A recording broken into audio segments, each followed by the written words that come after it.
like to give you just a quick refresher on what this project is really all about, as we've shown in our AVP. 2 years ago, actually, Ayala Land launched this project, which is Alviera in Porac, Pampanga. This is our second largest and the first of its kind in terms of an estate development in Central Luzon. And that is really company's acknowledgement in terms of a really good and new upcoming region up north, which is Central Luzon.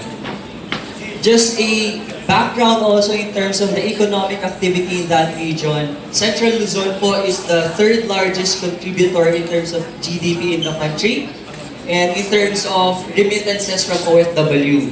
Aside from that, it also has the second highest number in terms of population of higher education graduates. So really, we see that there's a potential for this region. In fact, as we know now, that region, particularly Pampanga, is being seen as the next big thing in the couple of coming years.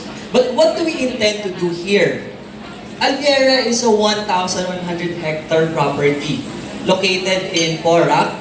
And our main proposition here is we want to provide all the urban conveniences while taking care and making sure that it's well blended with the natural beauty that we have in Porac.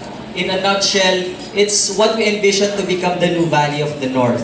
So it's going to be a large-scale master plan integrated mixed-use estate that we envision to become the economic growth center and lifestyle hub of Region 3.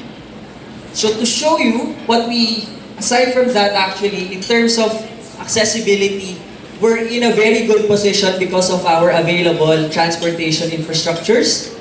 From Metro Manila, because of the presence of our NLEX and SCTEX, it's just 1.5 hours away from Quezon City. And with the completion of Skyway, it's going to be really also very accessible even from the cities in the south of the metro. And even within the province, it's also very accessible from the major cities, which is Angeles and San Fernando, about 20 minutes away.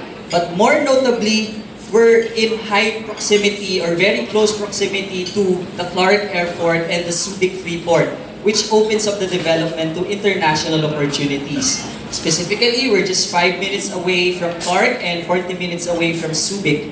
And with the ultimate completion of T-Plex, will also be very accessible from farther cities up north, being 2 hours and 2.5 hours away from La Union and Baguio respectively. Some of you might know this already, but just a quick refresher, what we intended to do in terms of our Phase 1 plans is to offer